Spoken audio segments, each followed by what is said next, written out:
What's going on, beautiful people? This is the Perspective Chasers podcast, and I'm your host, John. On this episode, I want to talk about knowing yourself. As always, this is my perspective and from what I'm going through. So, I was reminded recently that I don't know myself quite as well as I think I do. And simply by a friend challenging me on a few things and kind of giving me a few options or a few outs that I voluntarily didn't take, and essentially kept myself in a certain situation. And you kind of like to think that you know what makes you tick all the time, but you don't. At least I don't.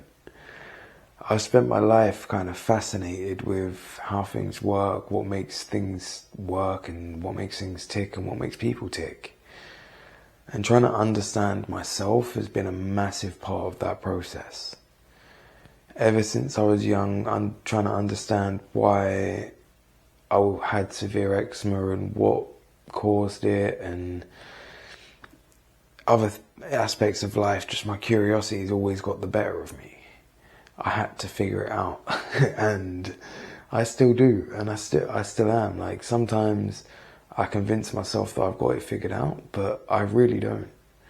Like, I'm always getting into new situations in life or entering new aspects of life that I haven't necessarily dealt with before. There's no way that I could know how I'd react in those situations until I've been in them. And I've either been blessed or cursed with being put in a lot of situations by this point in my life. And I've learned a lot through the way. But that is a trap in itself, because there's still so much out there for me to learn. So many conversations to have, so many experiences to have. And it all reveals more about yourself. Like, the more I can understand the outside world and other people, the more I can understand myself. Like, even things where you think you're normal or it's usual for you may be completely abnormal or strange to somebody else. And like, that's fascinating, but we have that in all mannerisms of life, from the ways that we think, to the ways that we talk, to the ways that we walk. Like, there's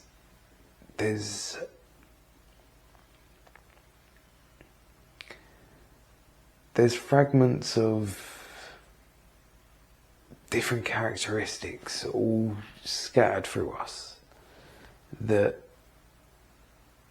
they only show themselves at certain times or in certain situations. Like, they're not always present, or they're not always obvious, at least. And so I guess part of figuring yourself out is putting yourself in as many situations as possible, or around as many different people and conversations as possible, and around as many stimuli as possible, to see how you react in each situation. I mean, that sounds interesting as hell to me, but I think that, that's probably the best way to learn more about yourself, is to experience more. Because the more things that you experience, the more things that you'll react to, and then you won't have to question how you'll react or whatnot. You'll know. And I guess there's no limit to that. There's no limit to the experiences you can have and the things that you can see. The world is a vast place, and there's a lot to experience. So I guess there's a lot to help you figure out yourself, and that's fascinating. But this journey for me, figuring myself out, like, it's a constant battle. Sometimes I think I've got it sussed, and then other times I'm completely clueless. Like, it's not the easiest thing to explain. But I know myself enough that I can call myself out when I know I'm doing something against what I want to do, or it's really hard to work around bleeping. But anyway, so yeah, so I know when to call myself out on the ball, but at the same time, I let myself off on so many things. And some are valid, some ain't. But then it's understanding why I let myself get away with some things but not others. And why I can do certain things in certain situations, but when I want to, or when I choose to, I find it a lot harder. Like, to put some context to it, sometimes I leave myself so my back's up against the wall, so I have to fight my way out to get the job done. And I don't always have to do that, but sometimes I choose to. Like when you're a kid, leaving your homework till last minute, doing it in the car or on the drive to school. Like, I still do that now in a lot of life, and I know I shouldn't. But why can't I quite shake that habit yet? Like, I still need to figure that out. Sometimes I can shake it, and I can build good routines. But the moment that's affected, or the moment I'm out of routine, it all just goes. And like, I like a bit of spontaneity, so anytime I'm in too much of a rigid routine, eventually I get bored. But then you can't plan spontaneity. So it ends up being a catch-22. But I guess that's the joys of trying to figure yourself out, like, but at least pay attention to it. Like, for me, this has been something I've wondered about my whole life. I've been trying to figure myself out for as long as I can remember. Like, if I could put myself in a lab and run tests on me to get the ins and outs, I would. I'd be absolutely fascinated. But like, until then, I guess I can just hypothesize. I've probably said that word wrong, but it came out wrong in my head first, so don't matter.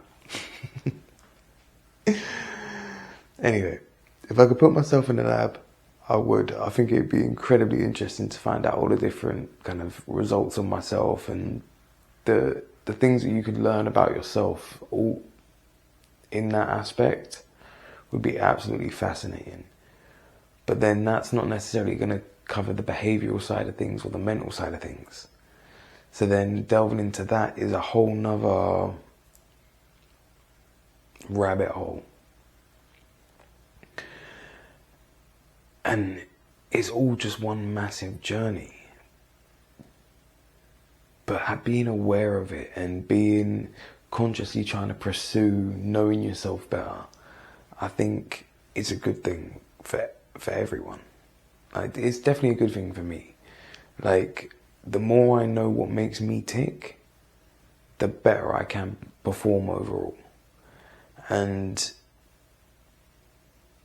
it takes that constant self-analysis, that constant checking in and updating yourself, and sometimes being called on some stuff by a friend in order to keep things on track. Like, so sometimes you need another perspective. You need a new set of eyes. And somebody else will see a problem from a different point than you will. Like, especially when it comes to personal life problems, I think a lot of the time we're so close to them when it's our life that we're talking about, that it's even more difficult to see a simple solution, or just the solution in general. That when you talk to somebody else that doesn't have a horse in the race, it's a lot easier for them to see a solution because they're not as emotionally invested. They can look at it logically and they can look at all aspects rather than being biased by emotion. But I think it's good to be on a journey to figuring yourself out and having the curiosity within yourself. Like, I think if we all understood ourselves better, we could all understand each other better. Like, if you know yourself and you know how to manage and mediate yourself and control yourself in whatever situation you're in, you're only going to better your experience and the experience of those around you. So I think it's a win-win. Like, anyway, I'm going to wrap this episode up because I've still got a bit of that brain fog lagging around. But on to more positive horizons. The nest egg for this episode, or the seed, sorry, not nest egg, it's not Easter time yet. The seed for this episode is sit with yourself just in complete silence for 5 minutes and just think to yourself just about anything. Let the thoughts come and go. Just sit with yourself for 5 minutes in the silence. Let the hustle and bustle of life that we live now fade away. And just sit and breathe for 5 minutes. See how you feel.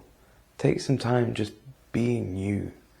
Existing without all of the chaos and the constant stimulation. For just a couple of minutes. Do it once or do it regularly. But give it a try and see what comes of it. Because it might just make a change. All the best, and I'll catch you on the next one.